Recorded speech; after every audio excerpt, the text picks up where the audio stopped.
My wife, now 38 and I, now 41, got married on May 5, 2015. She was the owner of a massage parlor before we got married. She would have to get up close and personal with male and female customers alike. I was surprised my wife had cameras in the massage rooms, but it was legal.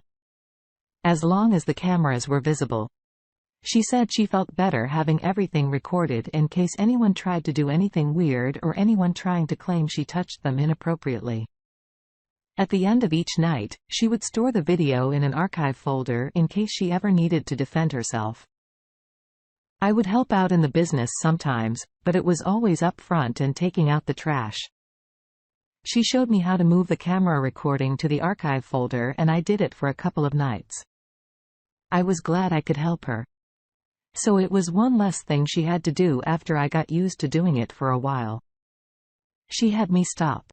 But that was far from the strangest thing she started doing. She started sleeping. With her phone under her pillow and definitely on silent. I never heard that thing make a sound ever again. I wondered how she knew when someone tried to reach her business, but she probably knew because she was always looking at her phone, unless she was giving a massage. She also tried to give me reasons why she didn't need me to work, or better yet, why I didn't want to work. I started to feel pretty hurt and actually asked her why she was pushing me away. She was really surprised. I even noticed her treating me differently. Maybe her judgment was cloudy due to a fair fog. This is when I really started wondering if something was going on. I showed up without telling her while she was in the massage rooms. I dismissed the receptionist, telling her I was there to relieve her lunch break. I opened up the archived file and scrolled through the dates. There were 2 dates within the past 3 weeks that weren't there. I scrolled back as far as the prior year, and the only 2 dates that were missing were within the past 3 weeks. So it was very unusual that any dates would be missing, and the fact that they were recent made me think I was catching on to something I wasn't sure what to do. So I actually called my wife's stepbrother. We were closer than people might think. We hung out together at least 4 nights a week, sometimes staying up until 3 in the morning filming ghost hunting videos. I confessed to him what was going on. And it was hard. I had to make him promise not to tell my wife and really honestly give me his best advice, and that was to leave her. He jumped to that decision awfully fast. I asked him why he thought that so easily. And he told me that my wife had cheated on every single man she ever dated. I said a curse word when I heard him tell me that he said he never told me because he thought every person deserves a chance to start over new. I really wish I would have asked him early on about his sister's past. Maybe he would have told me if I asked, but I wouldn't know now. So I decided to confront her about it to see what she had to say, but be prepared to divorce because something was definitely up. I waited until she was done working one day and we were almost done with dinner. She almost choked on her last bite. When I asked point blank if she was cheating on me, she immediately turned red and asked why. I thought that I told her it was because she deleted 2 security videos. She looked confused, but it was definitely acting. I knew my wife for 10 years at this point. I wasn't stupid. I asked her if I could see her phone, and that was not what she wanted to hear. She was in the middle of telling me she didn't have time to cheat. But that's not what I asked. I knew she was working while she cheated. Probably with the same customer. Both times. That's a close visit for any regular customer. I was trying not to give this information too fast, but I couldn't resist. So I told her I checked the financial logs too. This was a little more foreign to me.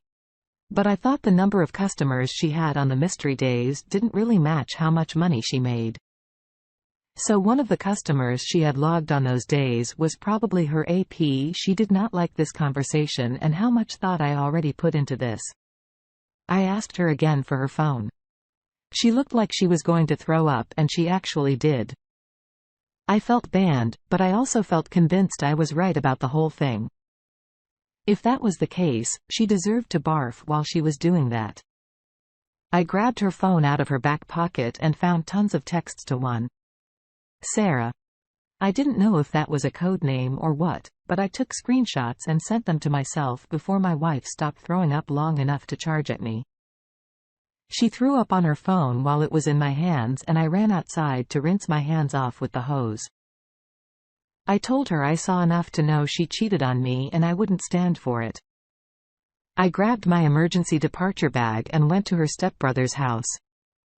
I slept on the couch while I filed for divorce, hoping they would make her move. But the house was in her name. So I was the one that had to find a place to live since she was the breadwinner. I sued her for alimony because of her infidelity, and it was actually approved.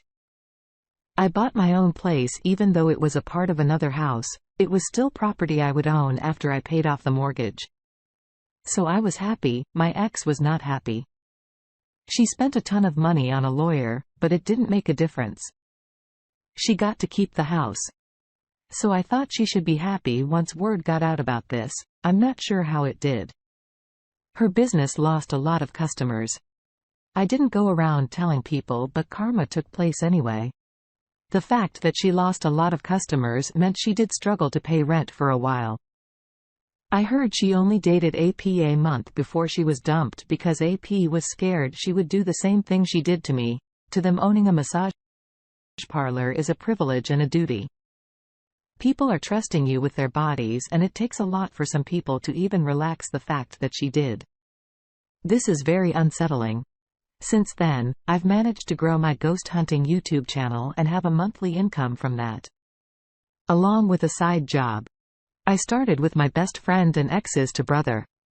I have no idea how my ex is going to make do in life, but it doesn't really concern me. I hope this tale inspires people to remain loyal and respectable. Wow! Thank you for sharing this. Your story will certainly help people to realize that there is trust and responsibility on the owners of businesses and even to the average spouse. Just because someone doesn't own a business doesn't mean they aren't trusted to resist all forms of temptation. It doesn't matter what your profession is when someone decides to love their spouse and only their spouse, all forms of temptation are powerless. I believe your wife always had it in her head that she could please someone or be pleasured in her business without anyone finding out because she was in control. I'm so relieved you had your best friend to help you through this. And I'm glad you followed your instincts and thought through your actions. You did what any wise person would have done in this situation. I'm glad you are moving forward in your life. Now, let's get into today's second story. After my wife and I were married for 12 years, we finally hosted a Christmas party. It was the 10th year in our own home. And that time flew by. We were really involved in our Christian church. So we felt it was overdue to hold a Christmas celebration with our friends. My wife was very excited and got really dressed up for the night. She bought all kinds of alcohol, claiming that people drank in Bible times as well. I just rolled my eyes and let her do whatever she wanted. That was pretty much how our marriage survived so well. For so long, when people started arriving, she started music and brought out the food. The food and drink were so good. It really was a blissful night. Everyone was thanking us and giving us hugs, and we just felt really good. That was until I noticed my wife was missing. Then I didn't feel so good. Although she still probably did. I checked our spare room because it was the first instinct I felt to do. It was where we put all the coats there on top of the coats. One of the church leaders was having sex with my wife. I was drunk and could not believe what I was seeing. It was on top of everyone's coats. When I walked in, she screamed at her lover, claiming he was a complete moron for failing to lock the door. I immediately told her she was a terrible person for committing adultery. She was extremely angry. I couldn't believe how she had the nerve to be so angry, but must have been self-defense for being caught red-handed. I'm not going to lie. I wanted to hit her. I wanted to hit him even more, but I resisted and he pulled up his pants and ran away. I knew people at the party were going to see him come out and know what just happened. There was no way this could be kept a secret. I realized, like a scene coming apart, that my marriage would never be as it was 5 minutes ago. It was almost too much for me to take. My heart felt like it was going to explode, and I fell to my knees because I was so overwhelmed and dizzy. My wife escaped the room while I was like this, not stopping to see if I was okay. I blacked out. I woke up to the pastor of the church slapping my cheek and asking me what happened. I told him I found my wife with AP. He was appalled. He knew exactly what I was talking about because he saw them both come out at different times looking super spooked and guilty right away. He prayed with me, but I'm not sure what good it did. My wife was missing until the party was long over. She finally rang the doorbell several times at 2 a.m. because she didn't have her keys. I assume she was at a PS house for all that time. The pastor stayed over at my house for support and answered the door to tell her she made a huge irreversible mistake. She shoved her way inside and passed out on the couch, completely drunk. The pastor told me I could stay at his house while I filed for divorce. I graciously accepted. He had a kind wife and an adorable baby. I helped with the baby, hoping to have one of my own someday. I didn't let my wife sabotage my hopes for what I may find with someone someday during my stay. I babysat for the pastor and his wife, and they had a good time together. I was glad I could help and had time alone to figure out how to depend on myself for answers, not necessarily God or anyone else. It was hard and I did cry. Sometimes I felt like life wasn't ever going to be as good as it felt with my wife, but I proved myself wrong. I found an opportunity to do what I loved. After the divorce was final, my wife chose not to return to our church, and I believe she lost her faith in the consequences of her actions. She became homeless and couldn't depend on AP because he had trouble paying his bills after he was cut from the church staff. I moved to a different part of the countryside. It was easy for me to do it because I saved up money without my wife knowing. I don't recommend saving money behind your spouse's back, but maybe just keep it in your name only. I hope my story helps everyone to stay loyal to their spouse no matter what, or just divorce them before deciding to commit adultery. It causes pain and destruction, and do unto others as you would do unto yourselves. I am so sorry. Your wife had the nerve to sleep with a church member at a Christmas party. Everything she stood for went down the drain, and it's always hard to accept that anyone you love would have the nerve to do that. They've built trust with you all this time. But as soon as the opportunity approaches, they do the wrong thing. I wish no one would have to go through this, and everyone should learn that if they aren't happy with their spouse, there's usually a fixable underlying problem that could be resolved.